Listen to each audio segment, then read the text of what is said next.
ये बेरोजगार व्यक्ति है तो ये कम क्रियाशील हुआ, और ये गवर्नमेंट जॉब वाला है तो ये ज्यादा क्रियाशील हुआ। तो ये ज्यादा क्रियाशील, इसको हटाकर इसका स्थान स्वयं ले लेगा, ठीक ना। इसके साथ साथ फिर ये वाला कर लेगा और इसको हटा देगा, ये बेचारा जाकर उधर दारू वारू पिएगा, अपना गम में लेटा रहेगा, ठीक ना।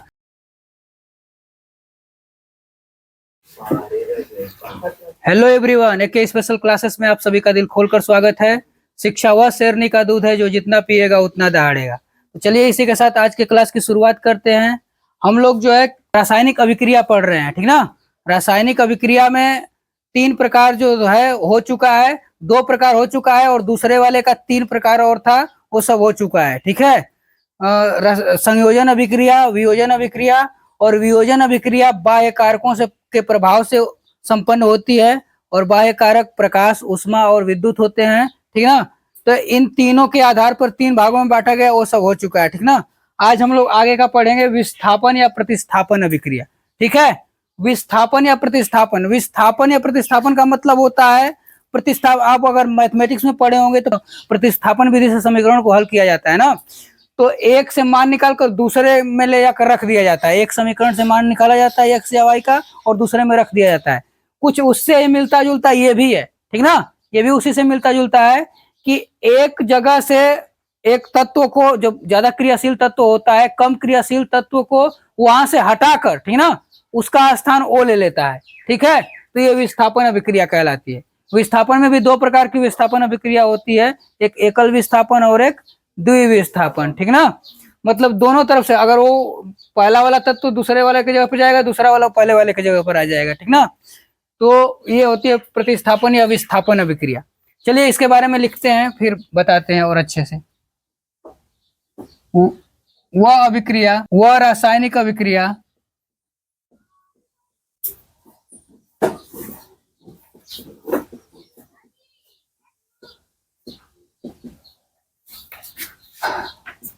वह रासायनिक अभिक्रिया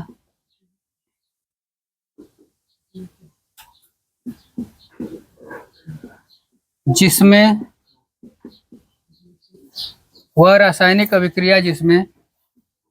अधिक क्रियाशील तत्व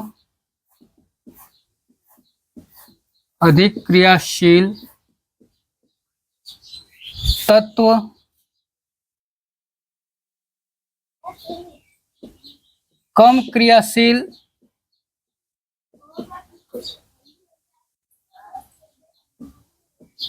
क्रियाशील तत्व को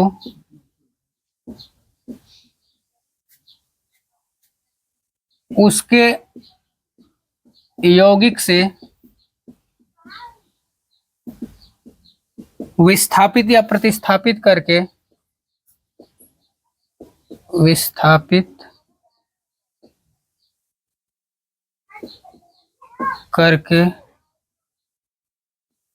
उसका स्थान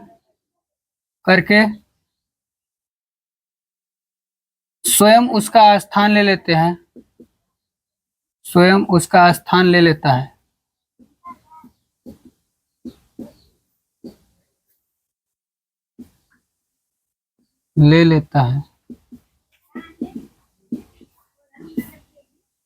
विस्थापन या प्रतिस्थापन अभिक्रिया कहलाती है।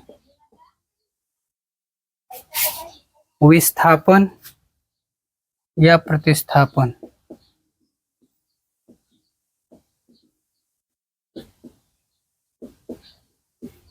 अभिक्रिया कहलाती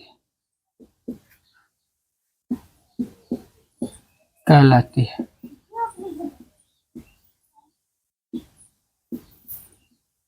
अभिक्रिया कहलाती है, ठीक है।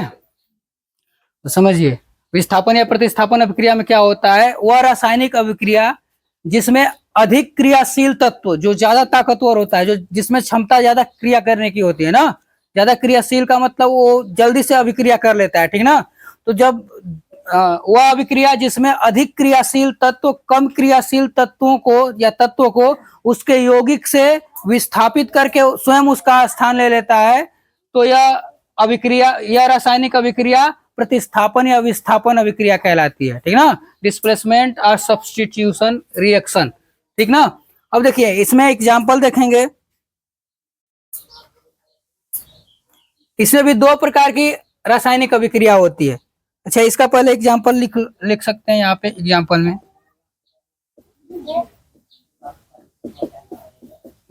Fe प्लस CuSO4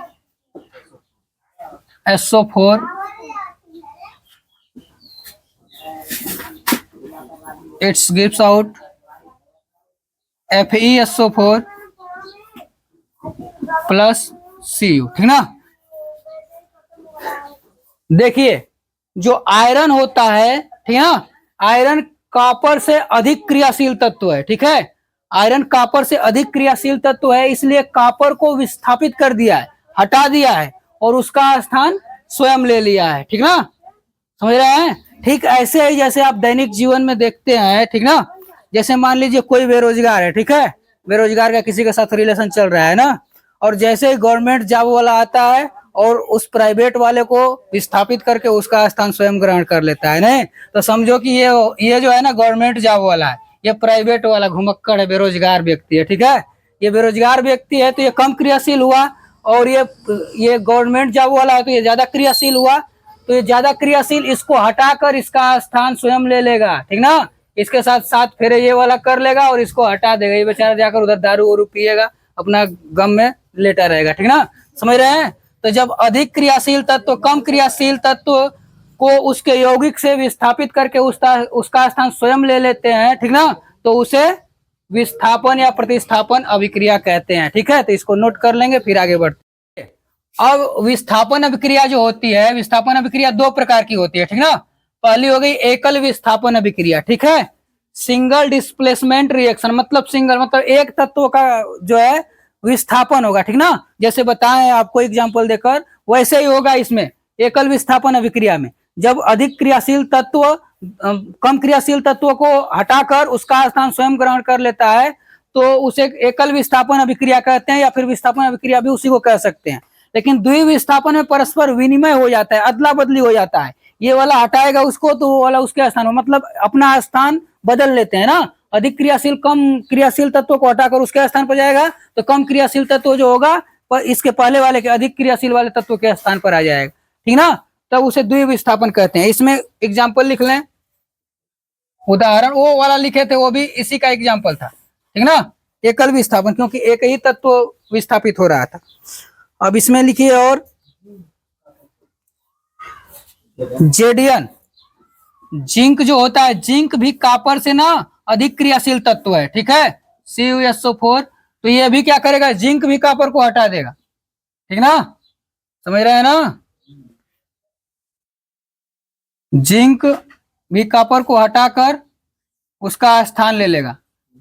सरकारी जॉब चाहे कोई भी हो, रेलवे ग्रुप डी हो चाहे आर्मी हो चाहे कोई, हाँ, बेरोजगार को तो हटाने की क्षमता रखते ही है ना, क्यों नहीं, ऐसा ही हो रहा है। देखिए जेडीएन प्लस CuSO4, अब क्या बचा, Cu हो जाएगा अलग, ठीक ना, समझ रहे हैं। देखिए ये हो गया, ये क्या है, जिंक है, ये कॉपर सल्फेट है, ये जिंक सल्फेट है और ये कॉपर है, आप चाहे तो लिख सकते हैं ये कॉपर सल्फेट है, कॉपर सल्फेट, ये आ रहा होगा जिंक सल्फेट, जिंक सल्फेट, ठीक ना। एक एग्जांपल और लिख लीजिए,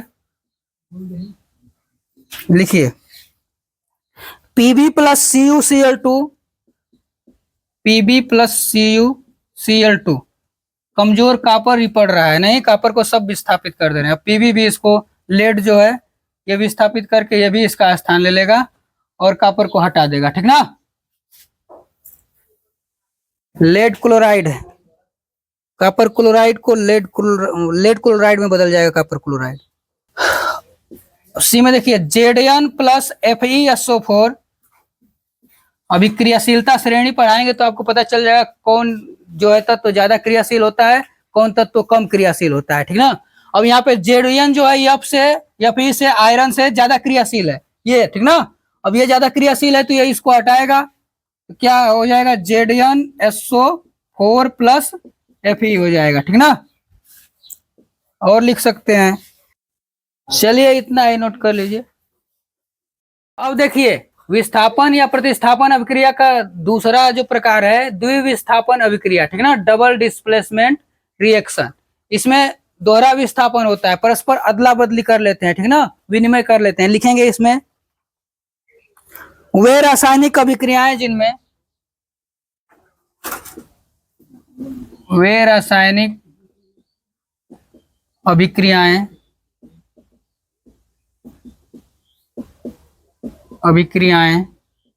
जिनमें वे रासायनिक अभिक्रियाएं जिनमें अभिकारक यौगिकों के आयनों अभिकारक यौगिकों के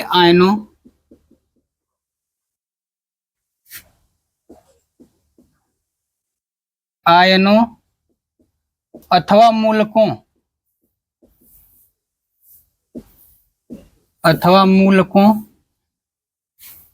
के परस्पर विनिमय द्वारा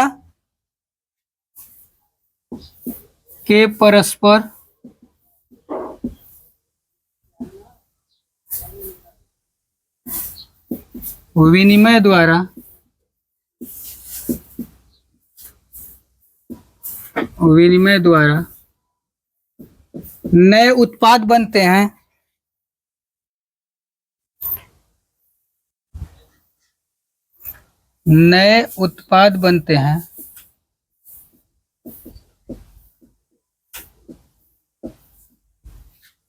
द्विविस्थापन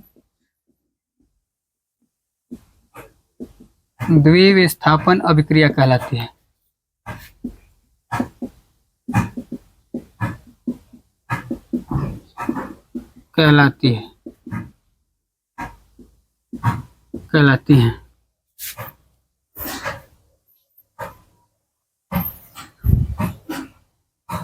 इन्हें उभय अपघटन अभिक्रियाएं भी कहते हैं।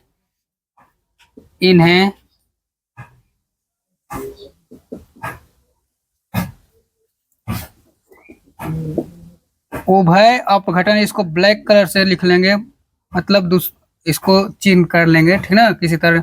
उभय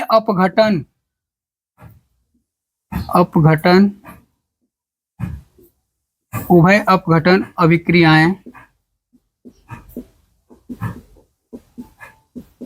भी कहते हैं। उभय अपघटन अभिक्रियाएं भी कहते हैं। उदाहरण लिख लीजिए।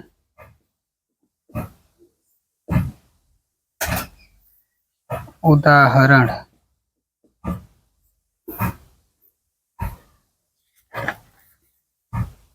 Na2SO4 plus BaCl2 barium chloride हो गया। अब ये परस्पर अदला बदली कर लेंगे, ठीक ना, समझ रहे हैं, ये तत्व परस्पर अदला बदली कर लेंगे। वे रासायनिक अभिक्रियाएं जिनमें अभिकारक यौगिकों के आयनों अथवा मूलकों, मतलब यौगिक ये बने हुए हैं, इसके आयन हो गए, ये चाहे मूलक हो गया या फिर तत्व हो गया, ठीक ना, ये तत्व जो है आपस में अदला बदली कर लेंगे। ये सोडियम जो है यहाँ चल जाएगा बेरियम के यहाँ, और ये इसके यहाँ आ जाएगा, ठीक ना। तो ये क्या हो जाएगा, barium sulphate plus sodium chloride, ठीक ना। NaCl2 होता है ना, सोडियम क्लोराइड। NaCl2 नहीं, NaCl होता है, ठीक है, सॉरी, नमक का सूत्र है NaCl, ठीक है। देखिए, ये देखिए सोडियम सल्फेट है, ठीक है, सोडियम सल्फेट बेरियम क्लोराइड, और बेरियम सल्फेट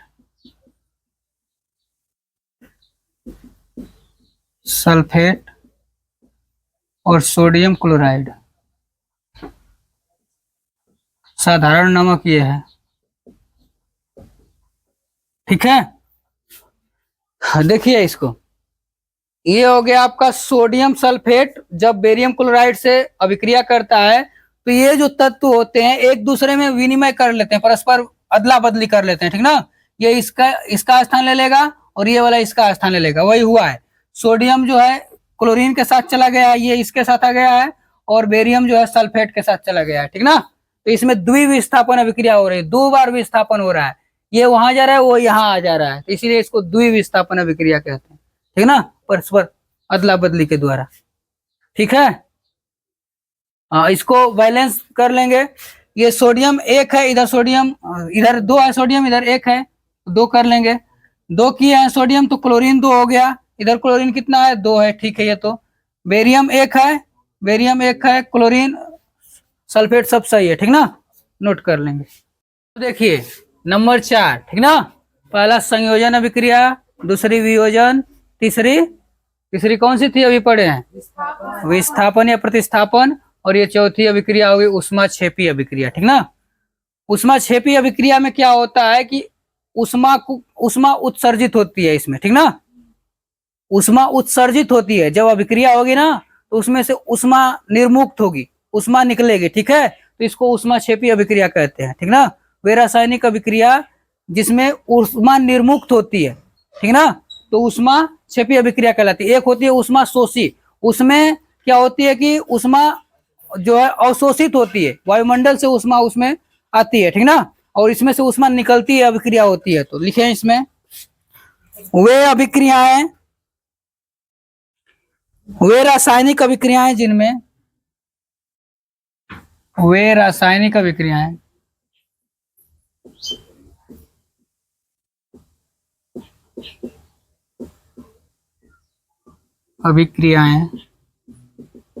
जिनमें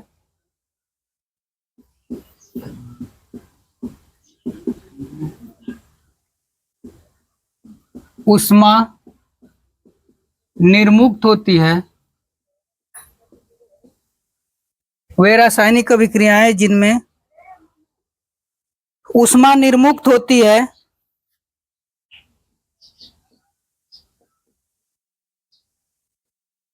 रासायनिक अभिक्रियाएं, सॉरी, ऊष्माक्षेपी अभिक्रियाएं कहलाती हैं।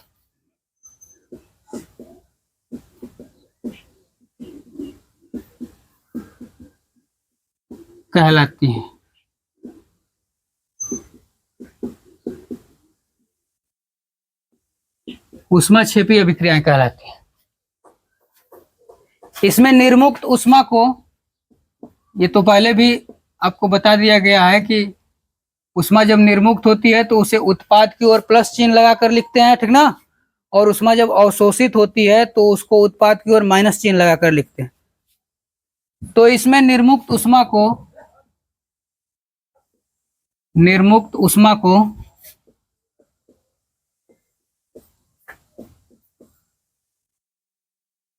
उत्पाद की ओर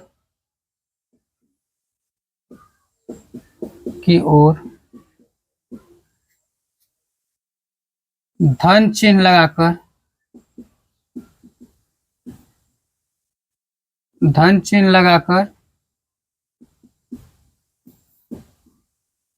लिखते हैं, ठीक ना। उदाहरण में लिख लेंगे,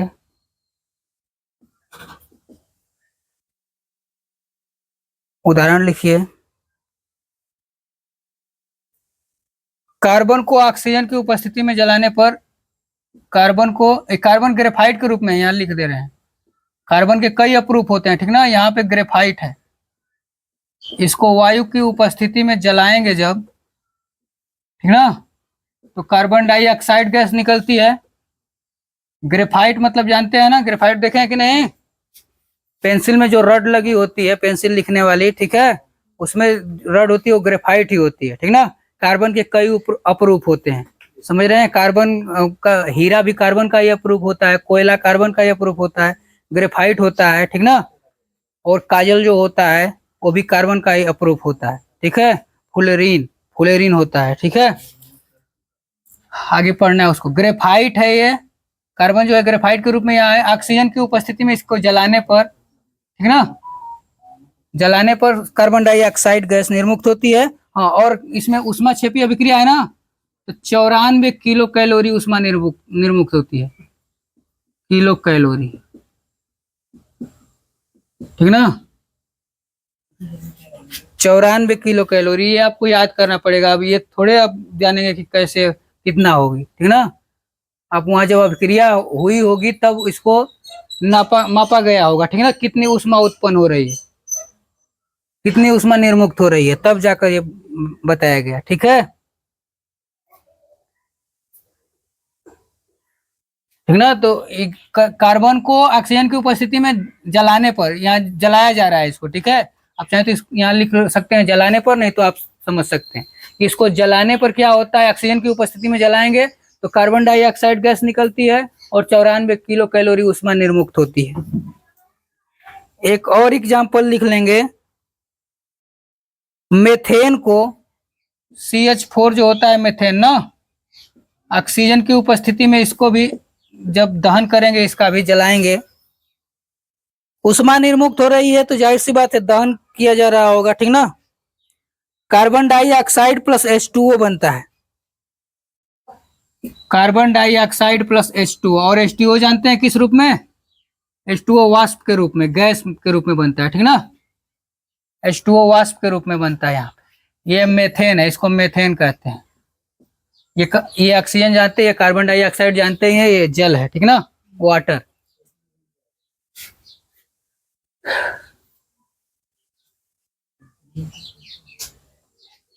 समझ रहे हैं। जब मेथेन को ऑक्सीजन की उपस्थिति में जलाया जाता है तो कार्बन डाइऑक्साइड और H2O बनता है, ठीक है, नोट कर लेंगे। देखिए इसको बैलेंस कर लेते हैं, ठीक ना।